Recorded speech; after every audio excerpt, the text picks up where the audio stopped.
Mes parents ont toujours préféré ma sœur. Ils lui ont confié l'entreprise familiale de 90 millions d'euros en disant « Une déserteuse scolaire ne peut pas gérer ça ». Mon père a ajouté « Tu n'es qu'une parasite inutile ». Mais lors de mon mariage intime à Lyon, mon grand-père m'a offert les clés de son empire de 3 milliards d'euros comme cadeau de noces. Ce qui s'est passé ensuite a tout changé, et a prouvé que la valeur d'une personne ne se mesure pas à l'opinion de sa famille. Voici mon histoire. Avant de plonger dans les détails de cette incroyable histoire, j'aimerais savoir d'où vous m'écoutez. Dites-moi dans les commentaires depuis quelle ville ou quel pays vous suivez cette vidéo, et quelle heure il est chez vous en ce moment. C'est fascinant de voir jusqu'où ces histoires nous connectent. Je m'appelle Faustine, j'ai 23 ans.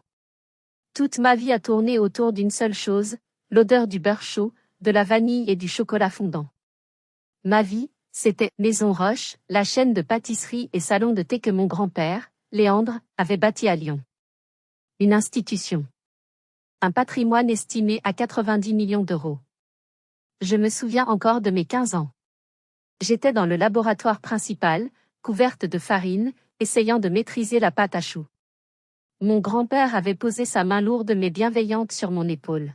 « Faustine, m'avait-il dit, sa voix grave remplie de fierté, tu as les mains. Le savoir-faire. C'est un don que l'on ne peut ni acheter ni enseigner. » Ces mots ont défini ma vie. J'ai travaillé tous les étés, tous les week-ends. J'ai lavé les plaques de cuisson, j'ai appris à glacer les éclairs, j'ai géré les stocks. J'ai même quitté une prestigieuse école de commerce aux grandes dames de mes parents pour intégrer l'école de pâtisserie la plus réputée de France. Je vivais pour ça. Ce soir-là, j'étais revenue à la maison familiale, mon diplôme en poche, mention très bien. J'étais nerveuse, excitée. Je pensais que ce dîner était pour moi, pour célébrer mon entrée officielle dans l'entreprise. Mes parents, Marceau et Isabelle, ont levé leur verre. Ma sœur, Sidonie, 26 ans, pianotait sur son téléphone, vérifiant probablement ses likes sur Instagram. Elle n'avait jamais travaillé un seul jour dans les cuisines. Nous avons une grande nouvelle, a annoncé mon père, Marceau. Mon cœur battait la chamade. Nous avons décidé qu'il était temps de préparer l'avenir de Maison Roche. Sidonie va prendre la direction générale. J'ai cru m'étouffer. Le silence qui a suivi était assourdissant. J'ai regardé mon père, cherchant un signe que c'était une blague.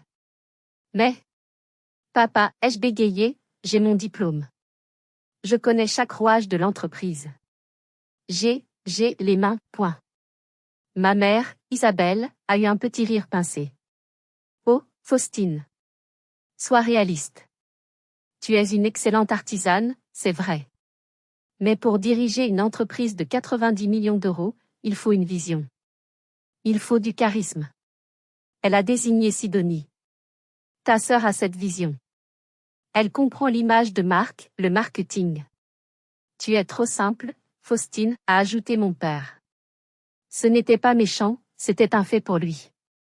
Une déserteuse scolaire, même d'une grande école de commerce, ne peut pas gérer un tel patrimoine. Sidonie a le bon profil. Sidonie a levé les yeux de son téléphone, m'offrant un sourire condescendant. Ne t'inquiète pas, Faustine. Tu auras toujours une place. Tu pourras diriger le laboratoire principal. C'est ce que tu aimes, non? Rester dans la cuisine. J'ai senti les larmes me monter aux yeux. J'ai regardé mon grand-père, Léandre, assis en bout de table. Il était resté silencieux, découpant méthodiquement son rôti. Il n'a pas levé les yeux. Il n'a rien dit. Ce silence a été la pire des trahisons. Tu es une parasite inutile, a lâché mon père, exaspéré par mon silence choqué. Tu as abandonné tes études pour jouer à la marchande. Sidonie va sécuriser notre avenir. Cette nuit-là, je n'ai pas pleuré. J'ai ressenti un froid glacial s'installer dans ma poitrine. Il m'avait réduite à néant. Il pensait m'avoir reléguée à la cuisine pour le restant de mes jours. Il ne savait pas qu'il venait d'allumer un feu que je ne soupçonnais même pas de posséder. L'arrivée de Sidonie à la tête de Maison Roche a été immédiate et bruyante. Elle a commencé par dépenser 500 000 € dans une campagne de rebranding. Notre logo historique, élégant et sobre, a été remplacé par une typographie rose fluo. Les noms de nos pâtisseries classiques ont été changés pour des noms instagrammables. Notre célèbre éclair au chocolat grand cru est devenu le Choco Flash Sensation. Mais les changements ne furent pas que cosmétiques. Sidonie a décidé de rationaliser les coûts. C'était son mot préféré. Personne ne fait la différence entre un beurre AOP Charentes-Poitou et un beurre industriel, a-t-elle décrété lors d'une réunion. Et ce chocolat Valrhona coûte une fortune. Trouvez-moi un fournisseur moins cher. J'étais horrifiée. Sidonie, tu ne peux pas faire ça, suis-je intervenue. La texture, le goût. C'est l'essence même de Maison Roche. C'est ce que grand-père nous a appris. C'est le cœur de l'entreprise. Elle m'a regardée comme si j'étais une idiote. Le cœur ne paie pas les factures, Faustine. L'image, si. J'ai senti la panique monter. Ce n'était pas seulement de l'incompétence, c'était un sacrilège. Cette nuit-là, je n'ai pas dormi. J'ai passé 8 heures à rédiger un rapport. Un document de 10 pages, précis, chiffré. J'y analysais l'impact du changement de fournisseur. J'expliquais techniquement comment un beurre avec moins de matière sèche allait ruiner le feuilletage de nos croissants. Comment un chocolat de couverture de moins bonne qualité allait non seulement altérer le goût, mais aussi augmenter le taux de casse de nos décors. J'ai estimé la perte de nos clients les plus fidèles, ceux qui venaient pour cette qualité à 20% minimum. J'ai projeté une perte sèche de 1,5 million d'euros sur les 6 premiers mois. Le lendemain matin, j'ai posé le rapport sur le bureau de mon père, Marceau, qui restait le directeur des opérations. Il l'a à peine regardé. Faustine, j'apprécie ton zèle, a-t-il dit en repoussant le dossier. Mais tu dois laisser ta sœur travailler. Ne m'embête pas avec tes chiffres de pâtissière. Sidonie est en train de construire une marque. C'est l'avenir. Tu devrais te concentrer sur tes gâteaux. Mais ce sont des faits. Les chiffres. Assez, a-t-il coupé. Reste à ta place. 6 semaines plus tard, mes prédictions ont commencé à se réaliser. Les croissants étaient plus plats, les éclairs avaient un goût cireux. Les commentaires en ligne, autrefois élogieux, devenaient assassins. Maison Roche a perdu son âme, c'est devenu industriel, plus jamais. Madame Dubois, la plus grande critique gastronomique de Lyon, a écrit un article cinglant intitulé « La mort d'une icône ». Ce fut une catastrophe. Nous avons perdu le contrat avec un hôtel 5 étoiles. Le chiffre d'affaires a chuté. Et Sidonie? Elle a blâmé le personnel résistant au changement et a dépensé 100 000 € de plus dans une campagne d'influenceurs pour contrer la négativité. Je regardais l'héritage de mon grand-père s'effondrer, et j'étais la seule à pleurer sa mort annoncée. Mais alors que je pensais être complètement seule dans cette bataille perdue, un inconnu est entré dans ma vie, et il allait tout changer. J'avais presque abandonné. Je continuais à travailler au laboratoire, essayant de sauver ce qui pouvait l'être, mais mon cœur n'y était plus. C'est dans cet état d'esprit que je me suis rendue au CIRA, le grand salon international de la restauration et de l'hôtellerie à Lyon. Je n'y allais pas pour Maison Roche, j'y allais pour moi, pour respirer un air différent, pour me rappeler pourquoi j'aimais ce métier. Je déambulais dans les allées, perdu dans mes pensées, quand un homme m'a interpellé devant un stand de système de réfrigération avancé. « Excusez-moi, dit-il. Vous êtes de Maison Roche, n'est-ce pas? J'ai reconnu le logo sur votre veste. » Je me suis retournée. L'homme était grand, la trentaine, avec un regard incroyablement vif. « Oui. Enfin, je travaille là-bas, ai-je répondu avec lassitude. « Je m'appelle Basile, dit-il en me tendant la main. Je suis consultant en logistique pour les produits de luxe. J'ai toujours été fasciné par votre entreprise. J'ai une question technique, si vous permettez. » Je m'attendais à une question sur les ventes ou le marketing. « Comment faites-vous, demanda-t-il, pour maintenir une hygrométrie constante pour vos macarons lors du transport entre vos différents points de vente, surtout avec les variations climatiques de Lyon? Votre coque est toujours parfaite. » J'ai été tellement surprise par la pertinence de sa question que j'ai souri pour la première fois depuis des semaines. J'ai commencé à lui expliquer le système de double sas que grand-père avait conçu, les cycles de déshumidification. J'ai parlé pendant 10 minutes, sans m'arrêter, avec une passion que je croyais éteinte. Il m'écoutait, absorbé, hochant la tête. Quand j'ai eu fini, il m'a regardé avec une admiration évidente. Ma mère avait raison, ai-je dit amèrement. Je suis simple. Je ne sais parler que de technique. Il a froncé les sourcils. Simple? Ce que vous venez de décrire est un exploit logistique. Vous n'êtes pas simple.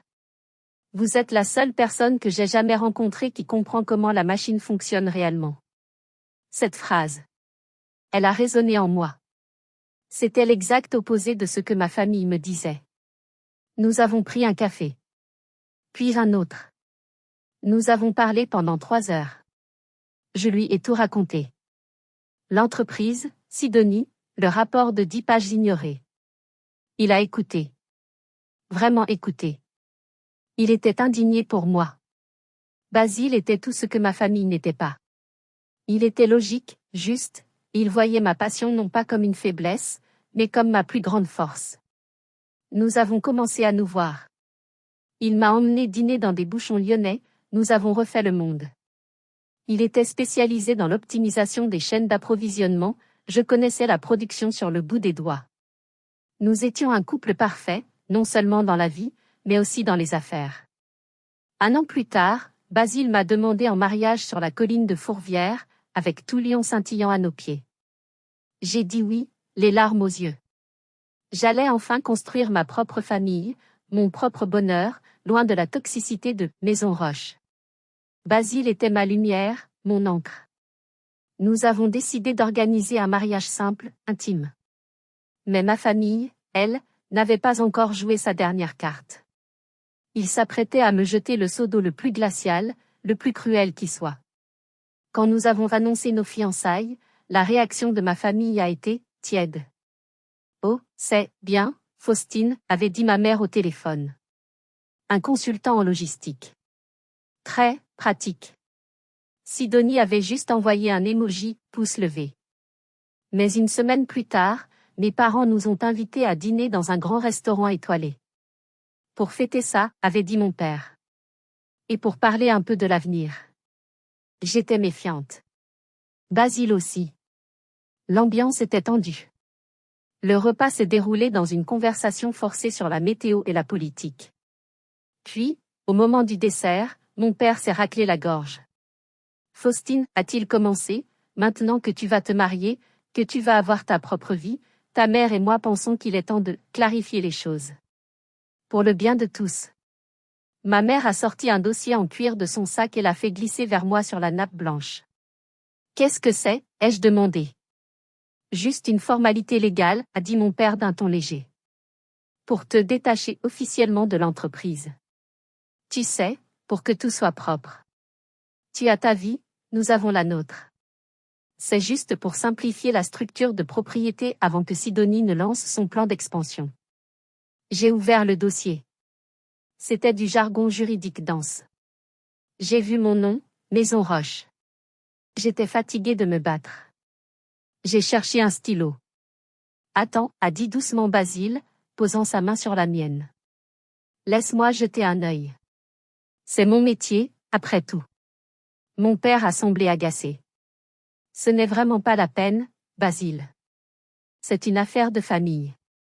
Justement, a répondu Basile, ses yeux scannant déjà la première page. Je l'observais. Son visage, d'abord neutre, s'est durci. Il a tourné les pages, de plus en plus vite. Il s'est arrêté à la page 4, lisant un paragraphe précis. Il a relu. Puis il a fermé le dossier, très lentement. Basile, ai-je demandé. Il m'a regardé, puis il a regardé mes parents. Son regard était glacial. C'est une blague? Je vous demande pardon, a dit ma mère, outrée. Ce n'est pas un détachement, Faustine, a dit Basile, sa voix calme mais vibrante de colère. C'est une spoliation.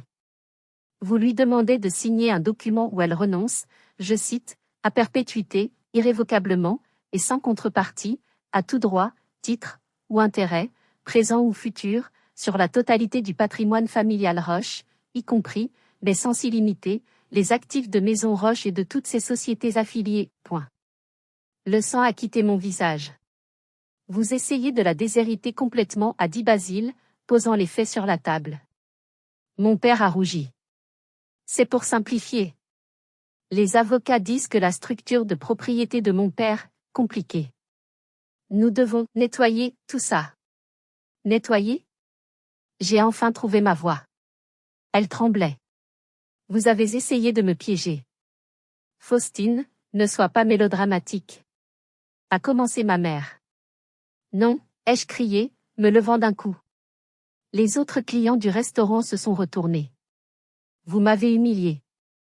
Vous m'avez écarté. Et maintenant, vous essayez de me voler.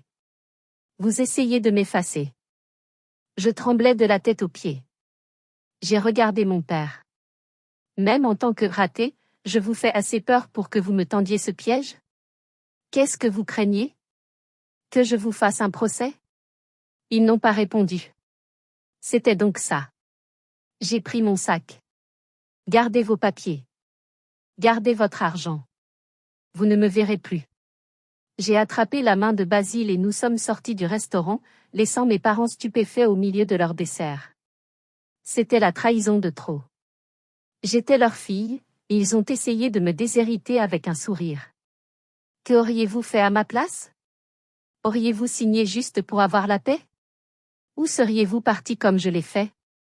Dites-moi honnêtement ce que vous en pensez dans les commentaires. Cette dispute a coupé le dernier fil. Je suis parti, ne sachant pas que je venais d'éviter une balle mortelle, et que mon grand-père, de son côté, observait tout depuis le début. J'étais hors de moi. La colère s'est transformée en un profond désespoir. Comment ma propre famille pouvait-elle me faire ça? Basile était furieux, mais j'étais juste brisé. Le lendemain, j'ai fait quelque chose que je n'avais pas fait depuis des mois. J'ai conduit jusqu'à la petite maison de mon grand-père Léandre à Écully. La grande maison familiale était celle de mes parents, lui vivait modestement, entouré de ses livres et de son jardin. La famille disait qu'il était fatigué, qu'il préférait le calme. En réalité, je pense qu'il ne supportait plus mes parents. Je l'ai trouvé sur sa terrasse, en train de tailler un bonsaï. Ils ont essayé de me déshériter, ai-je lancé, sans même dire bonjour. Les larmes que je retenais depuis la veille coulaient enfin. Il n'a pas levé les yeux de son arbre. Et as-tu signé? Non. Bien sûr que non. Basile l'a vu. Bien, dit-il simplement. Bien? C'est tout? Grand-père, c'est ton héritage. C'est ta vie. Sidonie est en train de tout détruire. Elle utilise du beurre industriel. Et papa et maman, ils sont complices. Ils m'ont piégé. Pourquoi? Pourquoi les laissez-vous faire? Vous m'avez tout appris. Pourquoi restez-vous silencieux? Il a posé ses ciseaux. Il m'a enfin regardé. Son regard n'était pas triste. Il était évaluateur. Faustine, dit-il calmement, on doit parfois laisser un vieil arbre pourri s'effondrer de lui-même avant de pouvoir planter quelque chose de nouveau. Je ne comprends pas. Ton père et ta sœur, ils ne voient que l'écorce. L'argent, l'image, le statut. Toi, tu vois le cœur. Le savoir-faire. La qualité. Mais le cœur est en train de mourir, ai-je crié. Non, dit-il en secouant la tête. Le cœur, c'est toi. Et tu es bien vivante. Sois patiente, Faustine. Et le plus important. Il s'est levé et a mis ses mains sur mes épaules. Sois heureuse. Trouve ton propre bonheur, loin de tout ça. Prouve-leur, et prouve-toi à toi-même, que tu peux être heureuse sans Maison Roche. C'est le test le plus important. Je suis partie ce jour-là plus confuse et plus en colère qu'en arrivant. J'avais l'impression qu'il m'avait abandonnée, lui aussi. Qu'il avait renoncé à son propre héritage.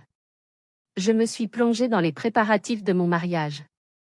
J'ai décidé qu'il avait raison sur un point, j'allais être heureuse. J'allais construire ma vie avec Basile. Maison Roche appartenait à mon passé.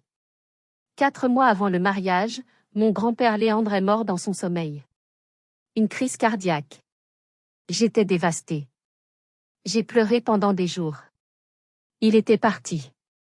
Il était parti sans rien faire, sans réparer l'injustice. Il avait laissé son empire aux mains de ceux qui le détruisaient. Ces mots n'avaient aucun sens pour moi. Sois patiente. C'était fini, maintenant. Et puis il est parti. J'ai cru qu'il m'avait abandonné, moi et son héritage. Je ne pouvais pas imaginer que son silence, que sa mort même, faisait partie d'un plan que personne n'avait vu venir. Le jour de mon mariage est arrivé. C'était une belle journée d'octobre à Lyon. Nous avions choisi un petit restaurant avec un jardin magnifique dans le vieux Lyon. Pas de faste, pas de centaines d'invités. Juste nos amis les plus proches, et Basile. Ma famille, bien sûr, n'avait pas été invitée. Je n'avais plus eu de nouvelles d'eux depuis le dîner du piège. J'étais dans une petite pièce à l'étage, en train d'enfiler ma robe. J'étais nerveuse, mais heureuse. J'allais enfin tourner la page. À 9 heures précises, quelqu'un a frappé.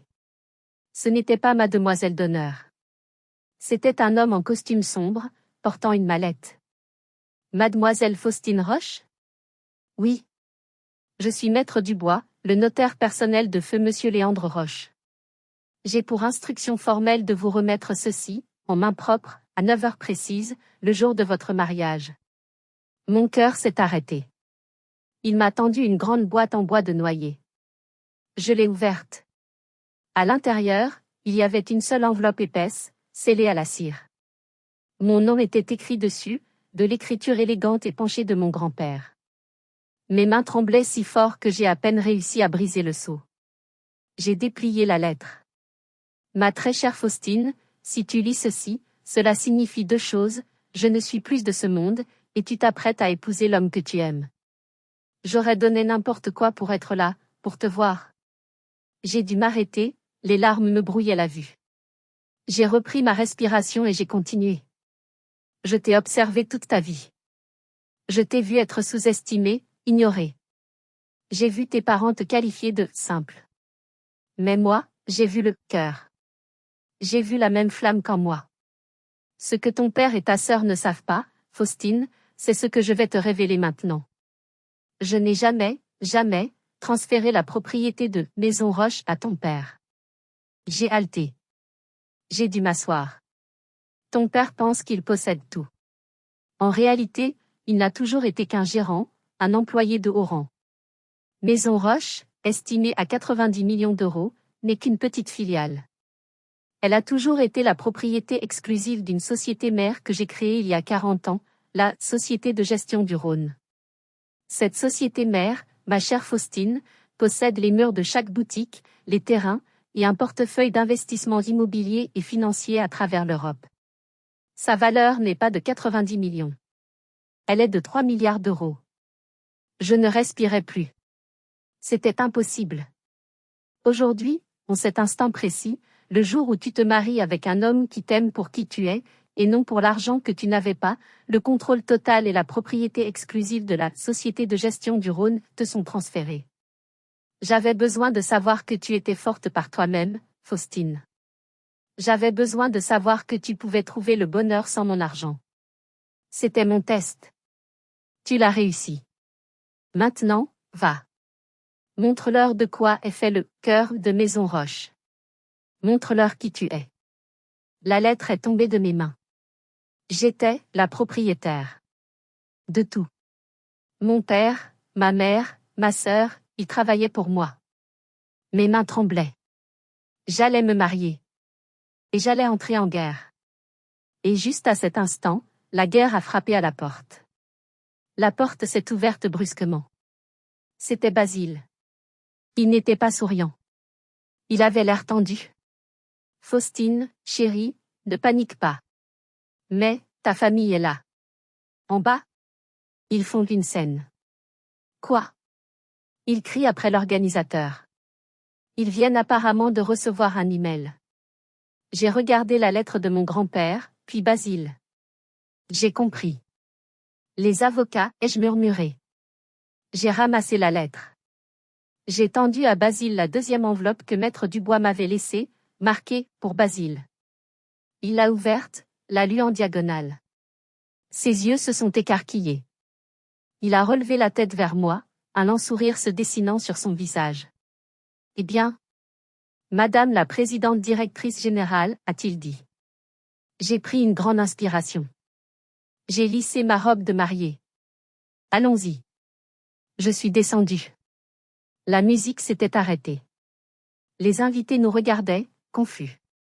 Et là, dans le jardin, ils étaient.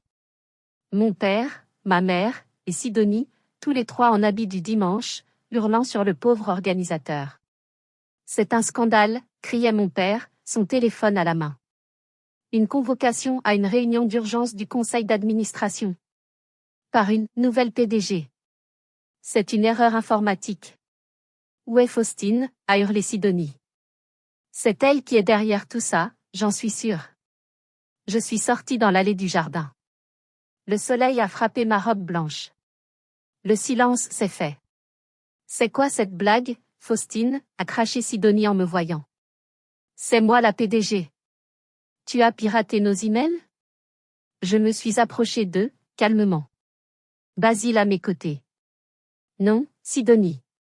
Tu n'es plus la PDG, ai-je dit, ma voix étonnamment stable. Et qui l'est? Toi, ricana-t-elle. Exactement, ai-je dit. Mon père est devenu violet. Tu es folle. Tu n'as rien. Nous t'avons même. Il s'est arrêté, réalisant qu'il allait admettre leur tentative de fraude devant témoins. Vous avez même essayé de me faire signer un papier, ai-je complété. Heureusement que je ne l'ai pas fait. Mais cela n'aurait rien changé. J'ai tendu la lettre de grand-père à mon père. Qu'est-ce que c'est que ça? Lila. J'ai observé leur visage pendant qu'ils lisaient. Mon père, lisant à voix haute pour les autres. J'ai vu la couleur quitter leurs joues. L'arrogance de Sidonie s'est muée en incrédulité. Ma mère a dû s'agripper au bras de mon père. Société de gestion du Rhône. 3 milliards. A murmuré mon père. Non, non, c'est impossible. C'est la vérité, ai-je dit. Grand-père ne t'a jamais rien donné. Tu n'étais qu'un gérant. Et Sidonie, tu n'étais qu'une employée. Vous travaillez tous les deux pour moi. Sidonie a eu un rire hystérique. C'est un faux. Tu as tout inventé. Maître Dubois est juste là, ai-je dit en désignant le notaire qui se tenait discrètement à l'entrée. Il a tous les documents. La réunion du conseil est pour vendredi.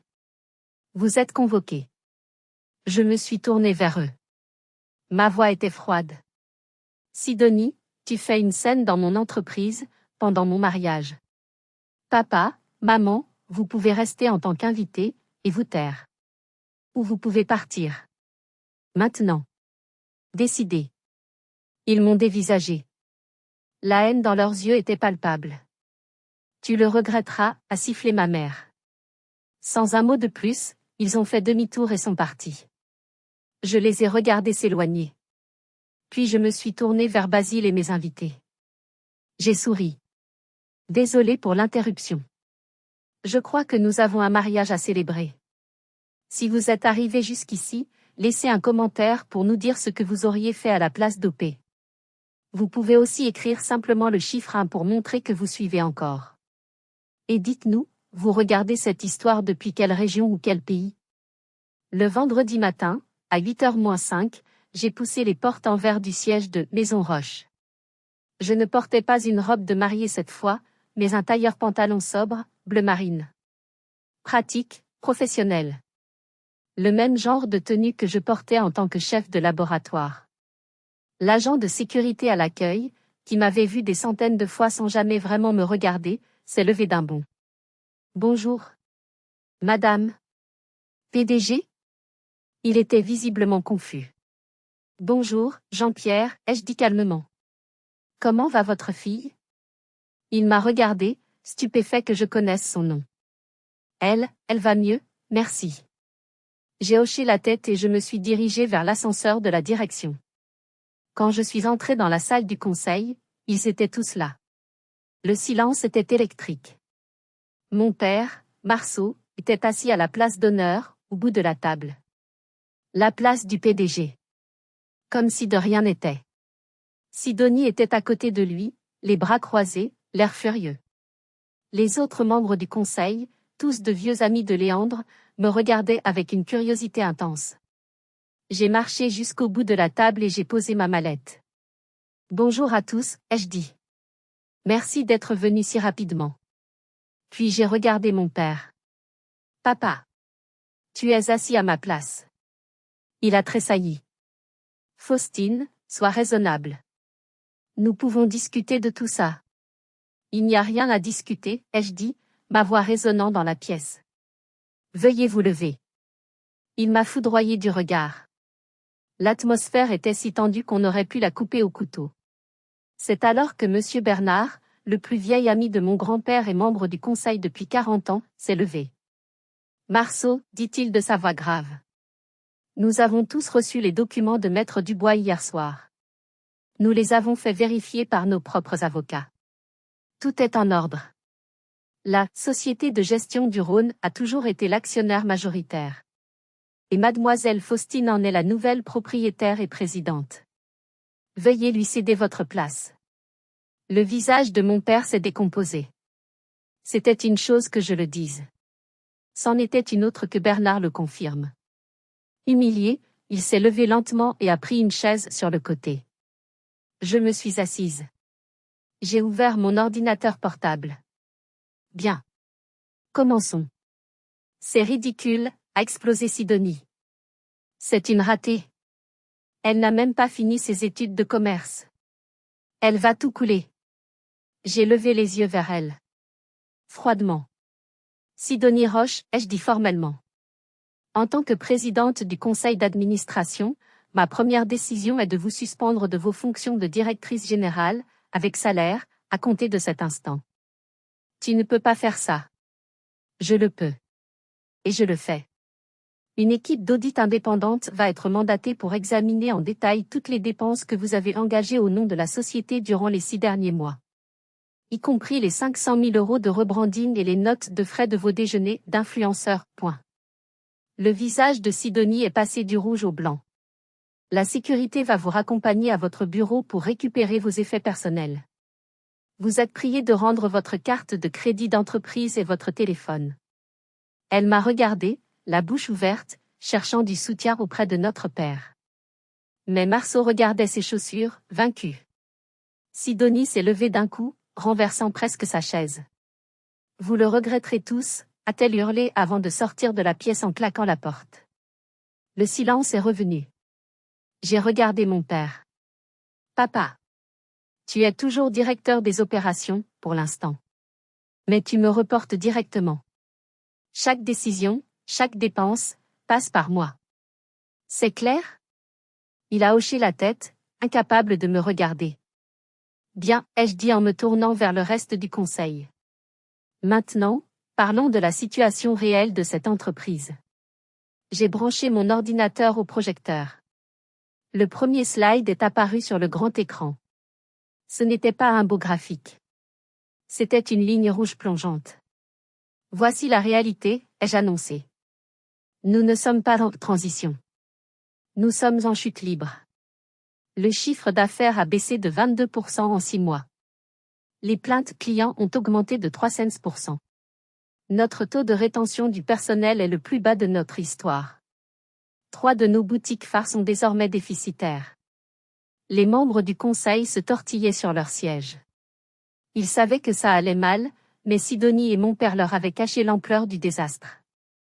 Nous avons perdu le contrat de l'hôtel impérial. Madame Dubois nous a publiquement éviscérés. Et pourquoi? J'ai cliqué. Le slide suivant montrait 2 photos côte à côte, notre ancien beurre AOP, et le bloc de beurre industriel que Sidonie avait choisi. Ceci est la cause. Économie de bout de chandelle.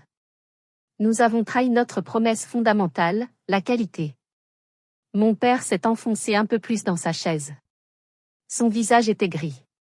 Sidonie a dit que j'étais une ratée parce que j'avais quitté l'école de commerce, ai-je continué. Elle a dit que je ne comprenais rien au business. Mais il y a 6 mois. J'ai cliqué à nouveau. Le rapport de 10 pages que j'avais écrit est apparu à l'écran. Il y a 6 mois, j'ai présenté cette analyse à la direction. Elle détaillait précisément ce qui allait se passer si nous changions de fournisseur. Elle prévoyait une perte de 1,5 million d'euros due à cette seule décision. Aujourd'hui, après audit rapide, la perte directe et indirecte liée à ce changement est de 1,7 million d'euros. Le silence dans la salle était total. On aurait pu entendre une épingle tomber. J'avais prouvé, chiffres à l'appui, non seulement qu'ils avaient eu tort, mais que j'avais eu raison depuis le début. Maintenant, voici comment nous allons nous redresser. J'ai enchaîné les slides. Mon plan était prêt. Il l'était depuis 6 mois. Étape 1, à compter d'aujourd'hui, tous les contrats avec les fournisseurs bas de gamme sont annulés. J'ai déjà contacté Valrhona et notre laiterie AOP hier. Ils sont prêts à retravailler avec nous. La qualité redevient non négociable. Étape 2, le programme de formation des apprentis, que grand-père avait créé et que Sidonie a annulé, est rétabli. Avec un budget doublé. Étape 3, tous les membres de la direction, moi y compris, passeront une semaine par trimestre à travailler en boutique. Au fourni, au service, ou à la plonge.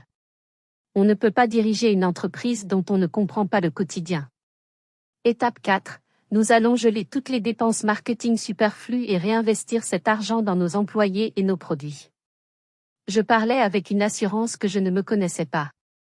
Je voyais les visages des membres du conseil changer. La méfiance avait fait place à l'intérêt, puis à l'approbation. Ils voyaient Léandre en moi. Ils voyaient quelqu'un qui comprenait le cœur de l'entreprise. Quand j'ai eu terminé, M. Bernard a été le premier à parler. C'est le plan le plus sensé que j'ai entendu depuis la mort de ton grand-père. Je le soutiens à 100%. Les autres ont tous approuvé. Le plan était là. L'approbation était là. Mais redresser un navire de 90 millions d'euros qui prend l'eau n'est pas facile. Les 6 mois suivants allaient être les plus durs de ma vie, et j'ai vite découvert que mon ennemi n'avait pas encore dit son dernier mot. Les 6 mois qui ont suivi ont été un véritable tourbillon. Je travaillais 18 heures par jour. Je n'étais pas une PDG dans une tour d'ivoire. J'étais sur le terrain. Je visitais chaque boutique, je parlais aux employés, aux chefs pâtissiers, aux serveuses. Je goûtais tout. Au début, ils étaient méfiants. Ils me voyaient comme la fille du patron. Mais quand ils m'ont vu enfiler un tablier et passer 3 heures à perfectionner une fournée de macarons avec eux, quand j'ai mémorisé leurs noms, leurs problèmes, ils ont commencé à me faire confiance. Basile, mon mari, a été mon roc. Il a pris un congé sabbatique de son propre travail pour m'aider. C'est mon domaine, m'a-t-il dit un soir, alors que nous étions au bureau à 23 heures, entourés de diagrammes. Il a plongé dans notre système logistique archaïque. En 2 mois, il l'a entièrement réorganisé, optimisant les livraisons, réduisant le gaspillage de 40% et économisant des centaines de milliers d'euros. Il l'a fait en silence, sans rien demander en retour. Il croyait en moi. Mais Sidonie n'allait pas me laisser gagner si facilement. Même suspendue, elle avait toujours ses contacts. Un matin, un article au vitriol est paru sur un blog People lyonnais très suivi. Le titre, L'héritière glaciale, Faustine Roche licencie les vieux employés de son grand-père pour placer ses amis. L'article était rempli de mensonges. Il prétendait que je mettais à la porte les fidèles de Léandre, que j'utilisais l'argent de l'entreprise pour financer une lune de miel extravagante. Basile et moi n'avions même pas pris de vacances. C'était une tentative claire de monter le personnel contre moi. Le lendemain, j'ai convoqué une réunion générale de tous les employés au siège. La salle était pleine à craquer, l'ambiance était électrique, hostile. Je suis monté sur l'estrade. Je n'ai pas nié l'article. Je l'ai projeté sur le grand écran. Vous avez lu ça, ai-je dit. C'est un mensonge. Mais vous n'avez pas à me croire sur parole. Voici les faits. J'ai projeté les vrais chiffres. Pas les chiffres marketing, les livres de compte. Je leur ai montré la ligne rouge plongeante que j'avais montrée au conseil. Je leur ai montré le gouffre financier. Voici où nous étions il y a 3 mois. Nous allions droit dans le mur. Et voici où nous sommes aujourd'hui. J'ai montré les premiers chiffres positifs. Nous ne licencions personne. Au contraire. Nous avons rétabli le programme de formation. Nous avons réembauché les 3 chefs pâtissiers que Sidonie avait poussés vers la sortie. J'ai regardé la foule. Je ne peux pas vous promettre que ce sera facile. Mais je vous promets ceci, je me battrai pour cette entreprise, pour le nom de mon grand-père, et pour chacun d'entre vous. Mais j'ai besoin de votre confiance. Un vieux chef boulanger au fond de la salle, un homme que je connaissais depuis mes 15 ans, a levé la main. Moi, je vous crois, Faustine. Je vous ai vu grandir. Vous avez les mains. Vous avez le cœur. L'ambiance a changé. Les applaudissements ont commencé. La tentative de sabotage de Sidonie avait échoué. Ma dernière étape fut la plus difficile. J'ai personnellement préparé une boîte de nos éclairs au chocolat, recette originale. Et je l'ai apportée au bureau de Madame Dubois, la critique gastronomique. Elle m'a reçu froidement. Madame, lui ai-je dit, je ne suis pas venue vous demander de changer d'avis. Je suis venue m'excuser. Vous aviez raison. Nous avions perdu notre âme. J'aimerais juste que vous acceptiez ceci, comme une promesse que l'âne de Maison Roche est revenu. Elle a pris la boîte. Une semaine plus tard, un nouvel article est paru. Le titre, La résurrection, l'âne de Maison Roche est revenu. Nous avions éteint l'incendie. L'entreprise se stabilisait. Mais une question demeurait, ma famille pouvait-elle accepter la réalité, ou resteraient-ils mes ennemis pour toujours? C'était un soir de février, pluvieux et froid. J'étais dans la boutique historique, la première que grand-père avait ouverte. C'était devenu mon rituel, une fois par semaine, je travaillais au service. Je voulais garder le contact avec les clients, voir leurs réactions. La boutique était pleine. L'atmosphère était chaleureuse, bruyante. Les gens riaient, profitaient de leur pâtisserie. Ça sentait bon le café et le chocolat chaud. Ça sentait juste. La cloche de la porte a sonné. J'ai levé la tête, un sourire professionnel aux lèvres. Bienvenue chez Maison Roche. Mon sourire s'est figé. C'étaient mes parents. Je ne les avais pas vus, sauf au conseil d'administration où mon père restait silencieux, depuis la confrontation au mariage. Ils se tenaient près de l'entrée, l'air perdu. Ils n'étaient plus les dirigeants arrogants. Ils avaient l'air plus âgés, fatigués. Je suis allée vers eux. Bonsoir. Faustine, a dit ma mère, sa voix à peine audible. Nous pouvons prendre une table? Bien sûr. Suivez-moi. Je les ai installés dans un coin tranquille. Je leur ai donné les menus. Je vous laisse regarder. Je reviens prendre votre commande. Pendant que je servais d'autres tables, je les observais du coin de l'œil. Ils ne parlaient pas. Ils regardaient. Ils regardaient l'efficacité des serveurs, la joie des clients, les présentoirs remplis de gâteaux parfaits. Ma mère, Isabelle, a été la première à parler quand je suis revenue. L'endroit? Dit-elle en regardant autour d'elle, il respire à nouveau. Il a la même énergie que lorsque ton grand-père était là. Elle m'a regardée. Ses yeux, d'habitude si froids, étaient brillants d'une émotion que je ne lui connaissais pas. Tu as ramené l'âme, Faustine. Je n'ai rien dit. J'ai juste attendu. Mon père, Marceau, s'est raclé la gorge. Il fixait sa tasse de café vide. Les chiffres de ce trimestre, a-t-il commencé, sa voix de dirigeant essayant de masquer son émotion. Ils sont bons. Très bons. Le conseil, impressionné. Il a fait une longue pause. J'ai attendu. Nous avons eu tort, a-t-il finalement lâché, les mots lui écorchant la gorge. Sur toi. Sur tout. Il a enfin levé les yeux vers moi. La fierté, l'arrogance, tout avait disparu. Je voyais juste un homme qui avait tout perdu. Ton grand-père. Il a secoué la tête, un petit rire triste. Ce vieux renard. Il savait exactement ce qu'il faisait. Il t'a vu. Il a toujours su que c'était toi. Je n'ai pas souri. J'ai juste hoché la tête. Que puis-je vous servir? 2 éclairs au chocolat, a dit ma mère. Comme avant. Leur aveu était plus important pour moi que les 3 milliards d'euros. Ce n'était pas une excuse, pas encore. Mais c'était un début. C'était la vérité. Pourtant, en rentrant chez moi ce soir-là, je savais qu'il manquait encore une pièce du puzzle familial. La pièce la plus cassée, la plus difficile. Et honnêtement, je ne savais pas si j'avais la force, ou même l'envie, de la retrouver. Le lendemain matin, je suis arrivée au siège plus tôt que d'habitude. J'avais une longue journée de réunion budgétaire. En entrant dans le hall principal, j'ai vu une silhouette assise sur l'un des fauteuils d'attente. Je me suis arrêtée net. C'était Sidonie. Mais ce n'était pas la Sidonie que je connaissais. Fini les tailleurs Chanel, fini le maquillage impeccable et le sac Birkin. Elle portait un simple jean, un pull basique, et pas une trace de maquillage.